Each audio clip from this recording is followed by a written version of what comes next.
Un libro es uno de los objetos más mágicos que el ser humano haya creado jamás. En él, una mente penetra en la nuestra a través del tiempo y del espacio.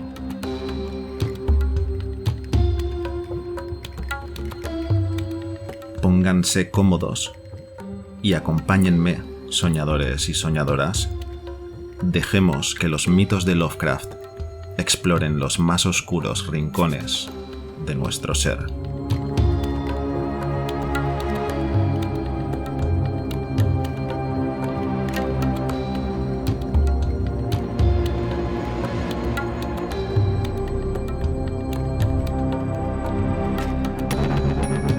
Hechos acontecidos al difunto Arthur Jermyn y su familia.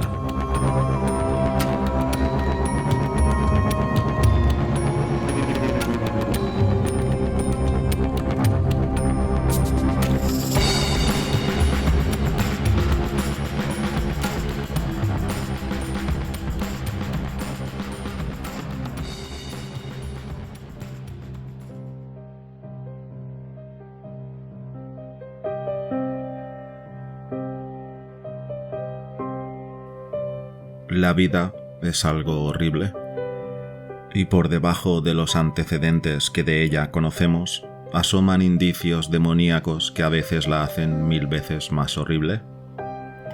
La ciencia, bastante agobiante ya con sus aterradoras revelaciones, será quizá la que extermine en última instancia a nuestra especie humana, si es que somos una especie aparte, ya que su reserva de horrores inimaginables nunca podrían resistirla los cerebros humanos si la lanzara sobre el mundo.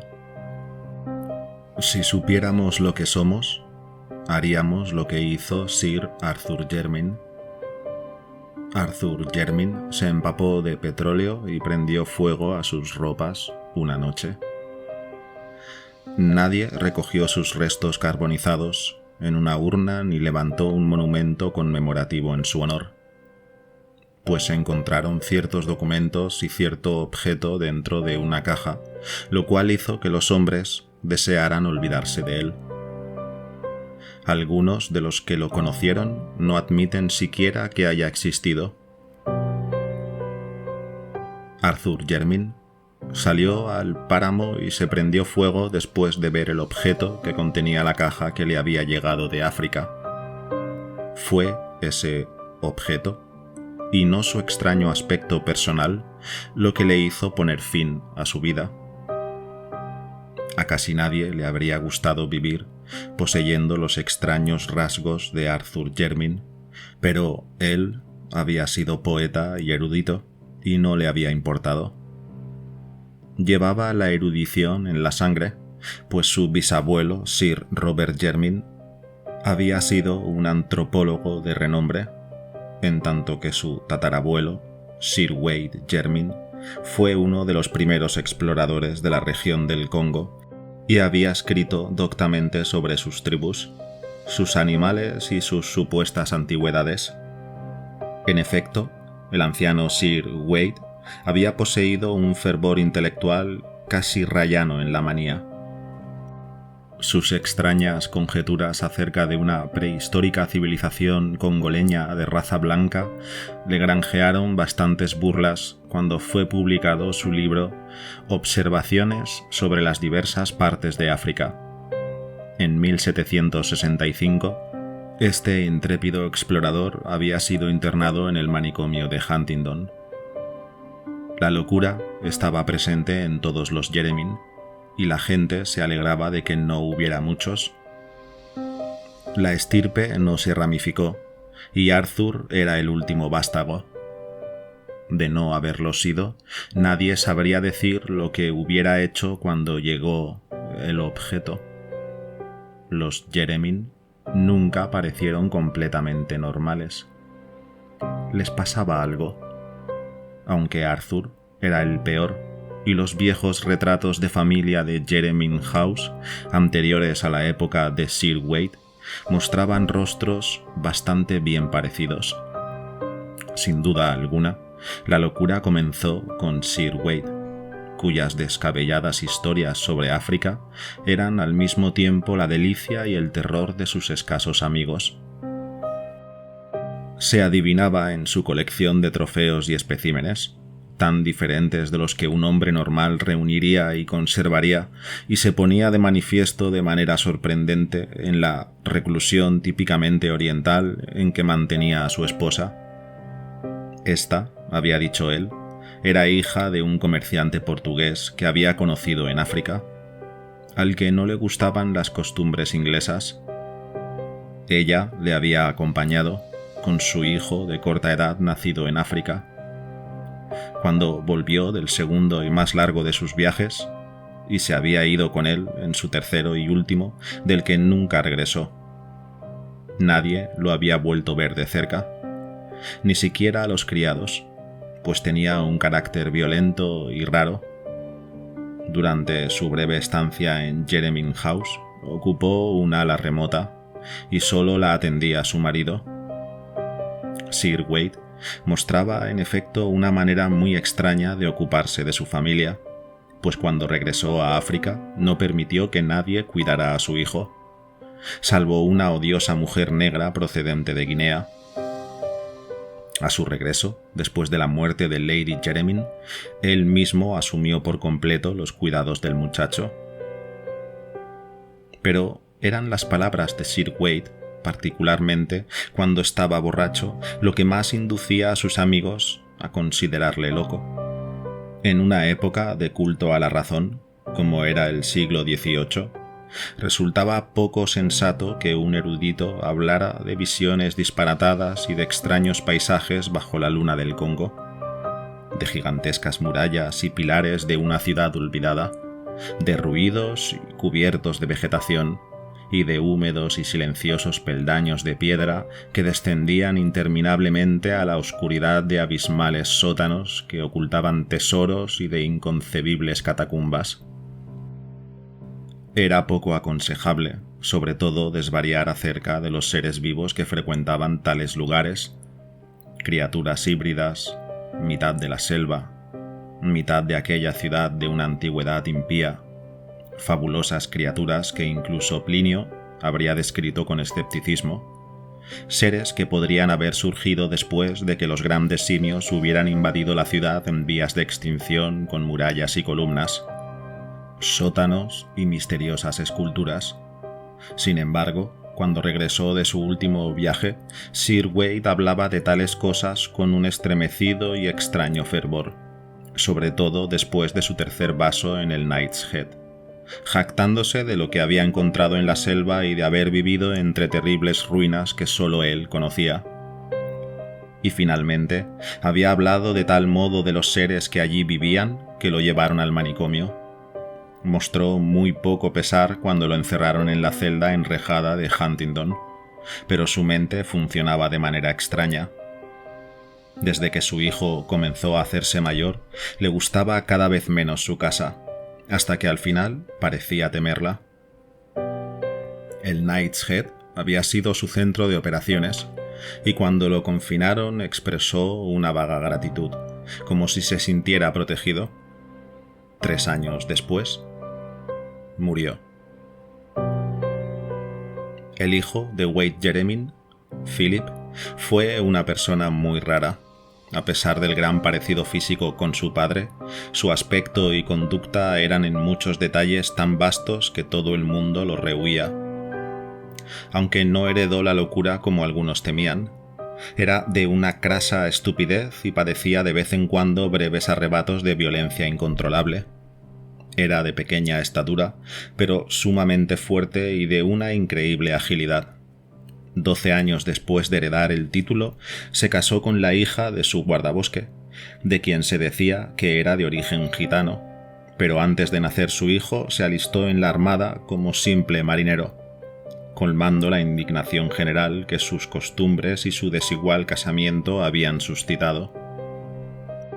Al terminar la guerra americana, se supo que se había embarcado en un buque mercante dedicado al comercio con África, adquiriendo cierta reputación por sus proezas de hombre fuerte y excelente graviero, pero finalmente desapareció una noche mientras su barco se alejaba de la costa congoleña. En el hijo de Sir Philip Jeremy, la ya reconocida particularidad familiar tomó un extraño y fatal sesgo. Alto y bastante apuesto, con una especie de raro encanto oriental a pesar de sus proporciones físicas un tanto singulares. Robert Jeremy empezó como erudito e investigador. Fue el primero en emprender un estudio científico de la considerable colección de reliquias que su abuelo loco había traído de África, y el que hizo famoso el apellido familiar tanto en etnología como en exploración.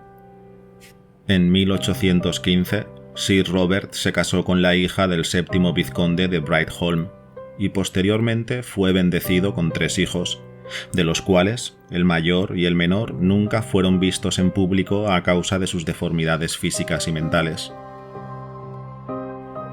Apenado por aquellas desgracias familiares, el científico buscó consuelo en el trabajo y llevó a cabo 2 prolongadas expediciones al interior de África. En 1849, su segundo hijo, Neville, una persona extraordinariamente repelente que parecía combinar la osquedad de Philip Jeremy con la altivez de los Brightholm, se fugó con una vulgar bailarina, aunque fue perdonado cuando regresó al año siguiente. Volvió a Jeremy House viudo y con un niño, Alfred, que un día sería el padre de Arthur Jeremy. Sus amigos dijeron que fue aquella serie de congojas lo que desquició la mente de Sir Robert Jeremy. Sin embargo, la causa del desastre seguramente fue solo el folclore africano. El anciano erudito había estado recogiendo leyendas de las tribus Onga, próximas al territorio explorado por su abuelo y por él mismo, con la esperanza de explicar de una manera u otra las descabelladas historias de Sir Wade acerca de una ciudad perdida, habitada por extrañas criaturas híbridas. Cierta coherencia en los extraños escritos de su antepasado demente sugería que su imaginación podía haber sido estimulada por los mitos nativos. El 19 de octubre de 1852, el explorador Samuel Seaton pasó por Jeremy House llevando un manuscrito de notas recogidas entre los Onga. En la creencia de que ciertas leyendas acerca de una antigua ciudad de simios blancos gobernada por un dios blanco podrían resultar valiosas para el etnólogo.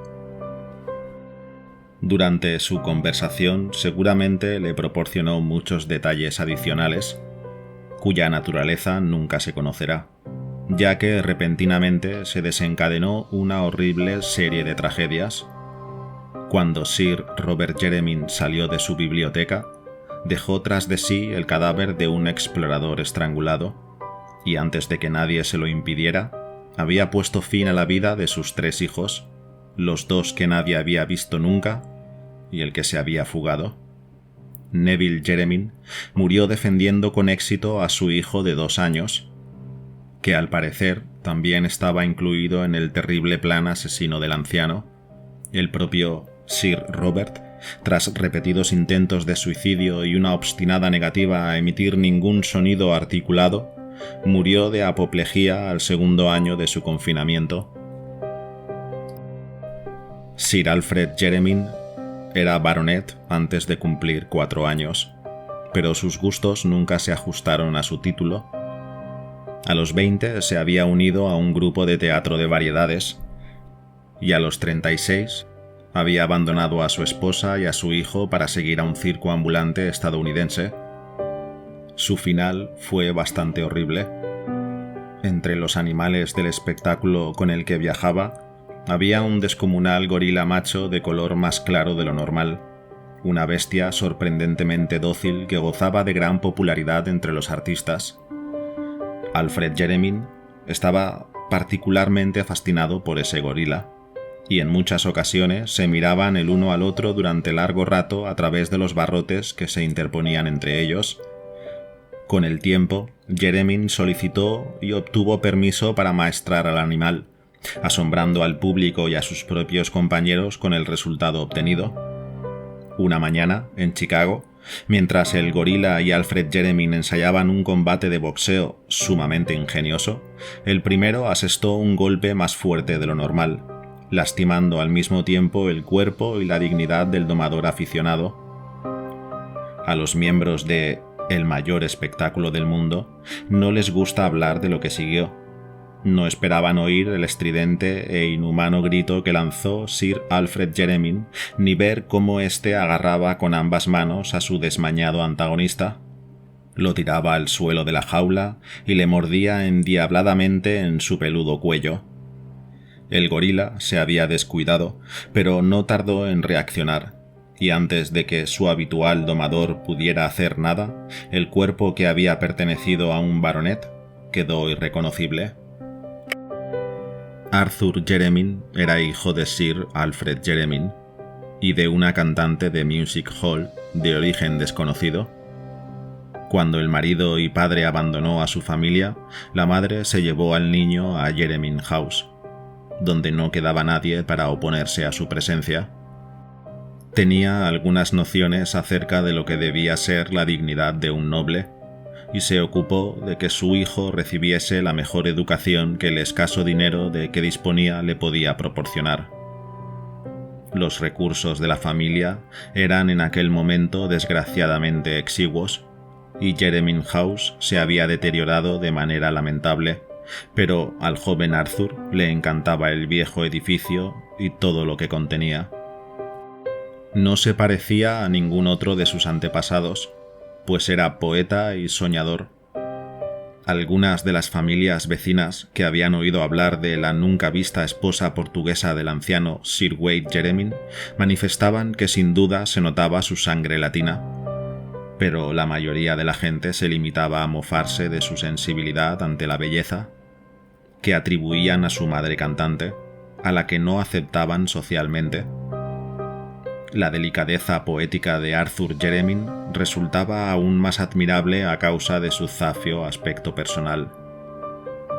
La mayor parte de los Jeremyn había tenido una apariencia sutilmente poco corriente y repelente, pero el caso de Arthur resultaba muy sorprendente. Es difícil decir exactamente a quién se parecía, pero su expresión, su ángulo facial y la longitud de sus brazos producían una sensación de rechazo en los que lo veían por primera vez. Lo que subsanaba el aspecto de Arthur Jeremyn era su inteligencia y su carácter. Superdotado y culto, alcanzó los más altos honores en Oxford y parecía destinado a recuperar la reputación intelectual de su familia. Aunque de temperamento poético más que científico, planeaba continuar el trabajo de sus antepasados en etnología y arqueología africanas, utilizando la realmente maravillosa aunque extraña colección de antigüedades de Sir Wade. Su mentalidad imaginativa le llevó muchas veces a pensar en la civilización prehistórica en la que el explorador loco había creído sin reservas, y urdía un relato tras otro acerca de la ignota ciudad en medio de la selva, mencionada en las descabelladas notas y sueltos de aquel. Pues las nebulosas revelaciones acerca de una anónima y desconocida raza híbrida de la selva le producían una peculiar sensación, mezcla de terror y atracción, cuando especulaba sobre la posible base de tales fantasías y trataba de sacar algo en claro de los datos más recientes recogidos por su bisabuelo y Samuel Seaton entre los Onga. En 1911, después de la muerte de su madre, Sir Arthur Jeremyn decidió proseguir sus investigaciones hasta el final. Vendió parte de sus propiedades para obtener el dinero necesario. Organizó una expedición y zarpó con destino al Congo.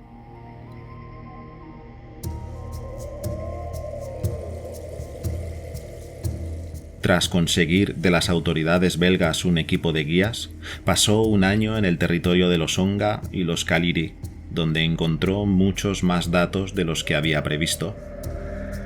Entre los Kaliri conoció a un anciano jefe llamado Muanu, que no solo poseía una gran memoria, sino un excepcional grado de inteligencia e interés por las antiguas leyendas. Este anciano confirmó todas las historias que Jeremy había oído, añadiendo su propia versión de la ciudad de piedra y de los simios blancos, tal como se la habían contado. Según Muanu, la antigua ciudad y las criaturas híbridas habían dejado de existir, aniquiladas por los beliciosos Bangus hacía muchos años. Esta tribu, después de destruir la mayor parte de los edificios y matar a todos los seres vivos, se había llevado la diosa disecada que había sido el objeto de su búsqueda, la diosa simia blanca que adoraban aquellos seres extraños, y que según las tradiciones congoleñas representaba la efigie de una princesa que había reinado entre ellos. Muanu no tenía ni idea de lo que podían haber sido exactamente aquellos seres blancos que parecían simios, pero creía que eran los que habían construido la ciudad en ruinas. Jeremy no fue capaz de hacer ninguna conjetura, pero mediante un minucioso interrogatorio logró enterarse de una leyenda muy pintoresca sobre la diosa disecada. La princesa simia, se decía, se convirtió en consorte de un gran dios blanco que había llegado del oeste. Durante mucho tiempo habían reinado juntos en la ciudad, pero cuando tuvieron un hijo se marcharon los tres.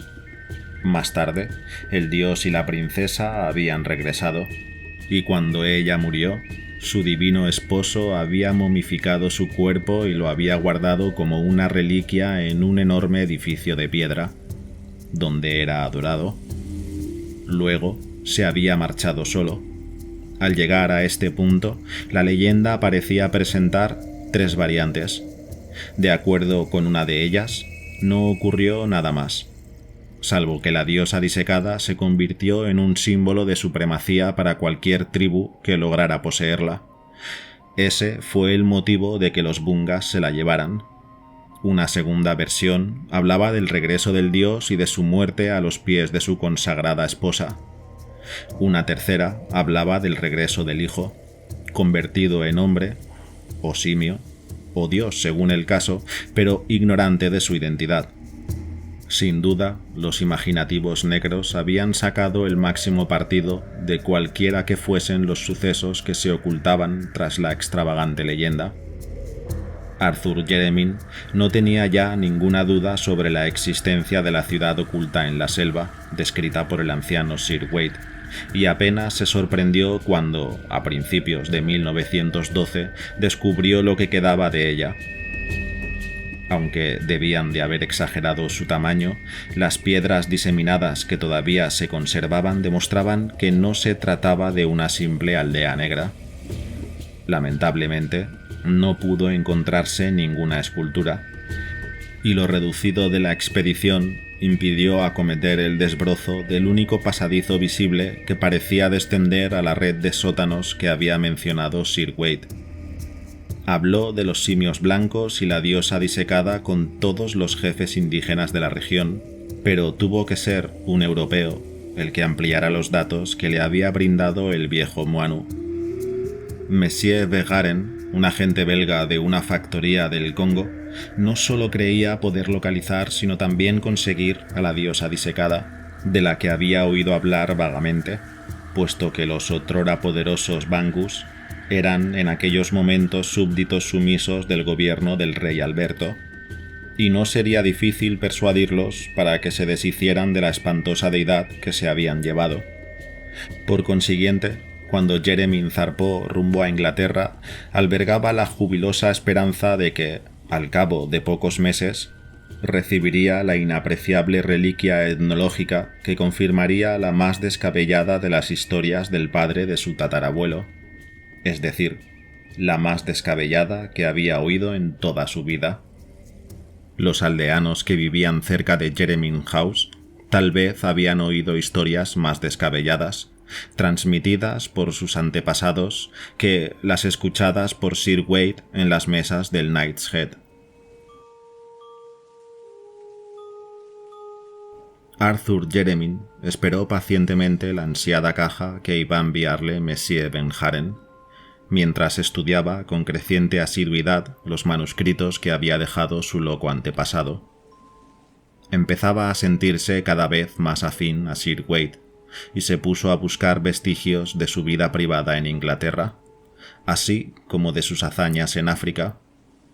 Los relatos orales acerca de su misteriosa y recluida esposa habían sido numerosos, pero no quedaba ningún vestigio tangible de su estancia en Jermyn House. Jermyn se preguntaba qué circunstancias había provocado o permitido semejante cancelación, y decidió que la locura de su marido debió de ser la causa principal. Recordaba que la madre de su tatarabuela se decía que había sido hija de un comerciante portugués establecido en África. Sin duda, su herencia virtual y su conocimiento superficial del continente negro le habían llevado a no prestar atención a lo que contaba Sir Wade sobre el interior de aquel, algo que un hombre como él no es probable que perdonara. Ella había muerto en África, posiblemente llevada a la fuerza por su marido, decidido a probar lo que le había contado. Pero cuando Jermyn se entregaba a estas reflexiones no podía evitar sonreír por su futilidad, 1 siglo y medio después de la muerte de sus 2 extraños progenitores. En junio de 1913 llegó una carta de Monsieur Verhaeren en la que le comunicaba el hallazgo de la diosa disecada. Era, afirmaba el belga, un objeto de lo más extraordinario. Un objeto completamente imposible de clasificar para un profano. Que se tratara de un ser humano o de un simio, solo podría determinarlo un científico, y la decisión se vería enormemente dificultada debido a su defectuoso estado de conservación. El paso del tiempo y el clima del Congo no son buenos para las momias, sobre todo cuando el procedimiento empleado es obra de un aficionado, como parecía ser el caso. Alrededor del cuello de la criatura se había encontrado una cadena de oro que soportaba un relicario vacío sobre el que había grabado un escudo de armas, sin duda una dádiva de algún viajero desventurado, que le arrebataron los bangus para colgárselo al cuello a la diosa a modo de amuleto. Al comentar el perfil del rostro de la momia, Monsieur Verhaeren sugirió una fantástica comparación. Mejor dicho, expresó con humor que no le extrañaría lo mucho que le iba a impresionar a su corresponsal, pero estaba demasiado interesado científicamente para gastar saliva en balde con frivolidades. La diosa disecada, decía en su escrito, llegaría debidamente empaquetada alrededor de 1 mes después de recibir la carta. El objeto embalado fue entregado en Jermyn House la tarde del 3 de agosto de 1913 y fue inmediatamente trasladado al amplio aposento que albergaba la colección de especímenes africanos, según fueron ordenados por Sir Robert y Arthur. Lo que sucedió a continuación puede deducirse mejor a partir de lo que contaron los criados y de los objetos y documentos examinados posteriormente. De las varias versiones, la del anciano Soames, mayordomo de la familia, es la más amplia y coherente. Según aquel hombre, digno de confianza, Sir Arthur Jermyn echó a todo el mundo de la habitación antes de abrir la caja. Aunque el inmediato ruido del martillo y el escoplo indicaba que no demoró la operación. Durante algún tiempo no se oyó nada. Cuánto tiempo no podía precisarlo con exactitud Soames, pero desde luego menos de 1/4 de hora después se oyó aquel terrible grito, cuya voz pertenecía sin duda a Jermyn. Inmediatamente después, Jermyn salió de la habitación y corrió frenéticamente hacia la entrada, como si le persiguiese algún espantoso enemigo. La expresión de su rostro, un rostro ya bastante horrible cuando estaba en calma, era indescriptible. Al acercarse a la entrada, pareció acordarse de algo y retrocedió, desapareciendo finalmente por la escalera que conducía al sótano. Los criados se quedaron completamente atónitos, sin dejar de mirar las escaleras, pero su señor no volvió. Lo único que salía del piso inferior era un olor a petróleo. Después del anochecer, se oyó un ruido metálico en la puerta que conducía del sótano al patio, y un mozo de cuadra vio a Arthur Jeremy oliendo a petróleo y refulgente de la cabeza a los pies a causa de dicho fluido. Salir a hurtadillas y desaparecer en el negro páramo que rodeaba la casa. A continuación, en una exaltación de supremo horror, todo el mundo presenció el final. Una chispa surgió del páramo, una llama prendió, y una columna de fuego humano se alzó hacia el cielo. La familia de los Jeremy había dejado de existir. El motivo por el que no se recogieron ni enterraron los restos calcinados de Arthur Jeremy reside en lo que se encontró después, más que nada lo que había en la caja. La diosa disecada constituía una visión nauseabunda, atrofiada y consumida, pero era de fijo un simio blanco momificado de alguna especie desconocida, menos peludo que cualquier otra variedad registrada y muchísimo más próximo al género humano, tanto que resultaba completamente chocante.